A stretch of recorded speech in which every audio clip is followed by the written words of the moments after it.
cave that ate warriors, an epic legend inspired by Cherokee storytelling traditions.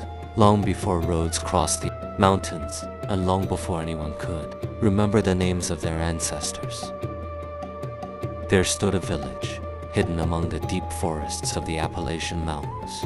The people lived peacefully. They hunted deer, fished in clear rivers, and gathered around great fires at night to tell stories. But there was one place no one spoke of after sunset. A mountain of black stone rose beyond the forest. Near its peak was a cave so dark that even moonlight seemed afraid to enter. The elders called it the mouth of the earth.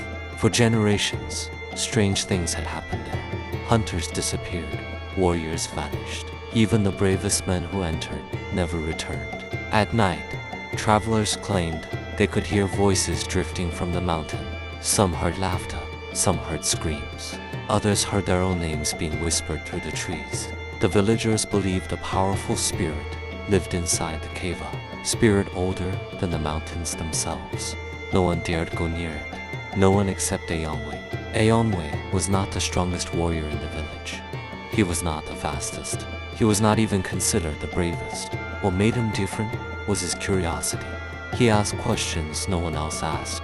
Why did the cave take only those who entered? Why were there never any bodies? Why did the voices always know people's names? The elders would shake their heads. Some mysteries are not meant to be solved, but that answer never satisfied him.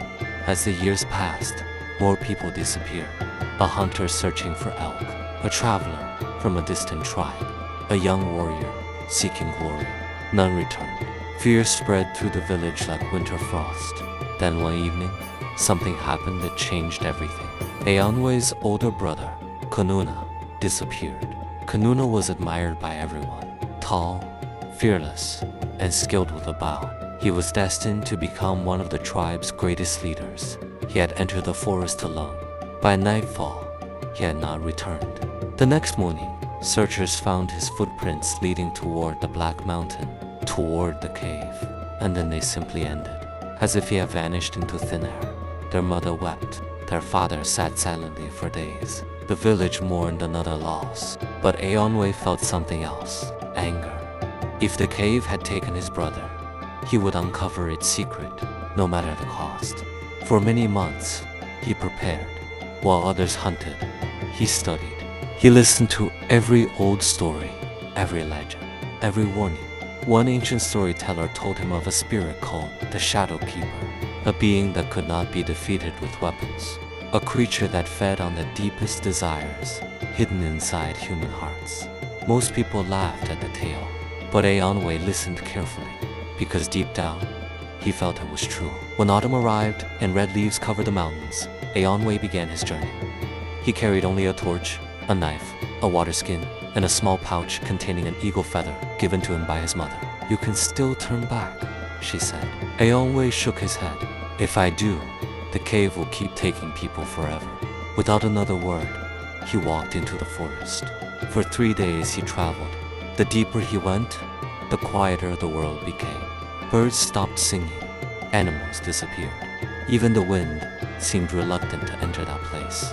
By the 4th day, he reached the mountain. Up close, it looked less like a mountain and more like a giant sleeping beast. Its cliffs rose like jagged teeth. The cave waited near the summit, a dark opening in the stone. Watching, waiting, hungry, Eonway climbed until he stood before it. Cold air flowed from within. The darkness seemed alive. For a moment, fear gripped him. Every instinct told him to run, but he thought of his brother. Then he stepped inside. The darkness swallowed him. His torch became a tiny island of light. The tunnel stretched endlessly. The walls glistened with strange crystals. Hours passed. Then he heard it, a whisper. "Eonway." He froze. The voice sounded familiar. It was his mother's voice. "Eonway, come back." His heart pounded, but he kept walking. Then came another voice. His father, then his friends, then Kanuna, his missing brother. "Eonway, help me." The cry echoed through the darkness. For a moment, he nearly ran toward it, but something felt wrong. The voice sounded real, too real, as if the cave had reached into his memories. He tightened his grip on the torch and continued. The tunnel suddenly opened into an enormous chamber. Aeonwei stopped breathing. Before him stood mountains of treasure, gold, silver, jewels, weapons covered in precious stones, crowns belonging to forgotten kings, enough wealth to buy entire nations. The treasure sparkled like captured stars. At its center sat a throne carved from black crystal, and upon that throne rested a giant figure.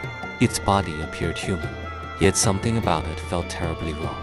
Its skin was darker than midnight, its eyes shone like pale moons, and when it smiled, Aeonwei felt cold all the way to his soul. "Welcome," the creature said. Its voice echoed through the cavern. "I have been waiting for you." Aeonwei drew his knife. "Where is my brother?" The creature chuckled. "Your brother is here." It pointed toward the treasure, along with all the others. Aeonwei looked closer. What he first thought were statues were actually people, hundreds of them. Warriors, hunters, travelers, all frozen in stone. Their faces captured in expressions of triumph. Not fear, not pain, triumph. As if they believed they had won something. The creature rose from its throne. "You misunderstand this place," it said. "I do not eat warriors." "Then why are they trapped?" The creature smiled wider. "Because they chose to stay." It waved a hand.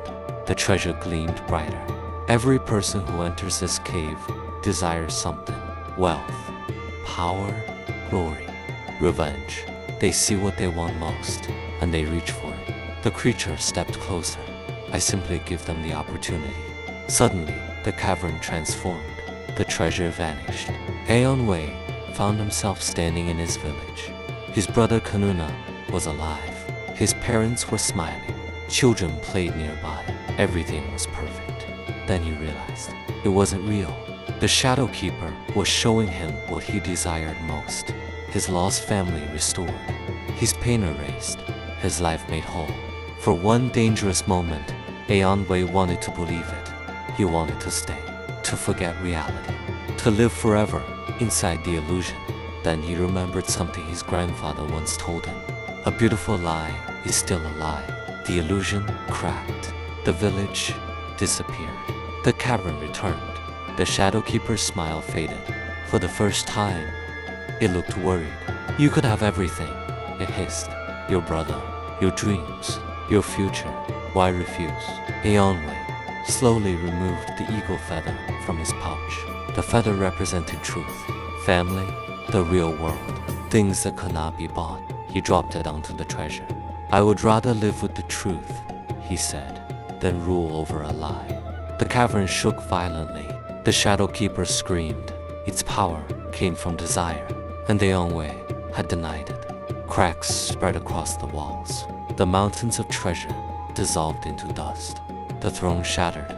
The creature began unraveling into shadows. "No," it roared. "You need me." But its voice grew weaker and weaker and weaker until it vanished completely. A brilliant light burst through the ceiling. For the first time in countless ages, sunlight entered the cave. The stone statues began to move, one by one. Hundreds of trapped souls awakened. Warriors opened their eyes. Hunters took their first breaths. Travelers looked around in confusion. Among them stood Kanuna, alive, unchanged, as though no time had passed at all. The brothers embraced, and together they walked out of the cave. When they returned to the village, the people could scarcely believe what they saw.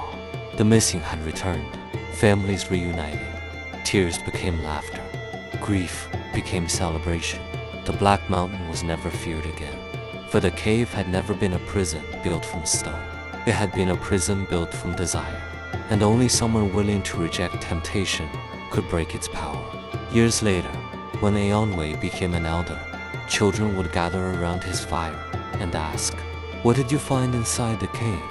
He would smile and stare into the flames. Then he would answer, "I found a thing more dangerous than any monster." What was it?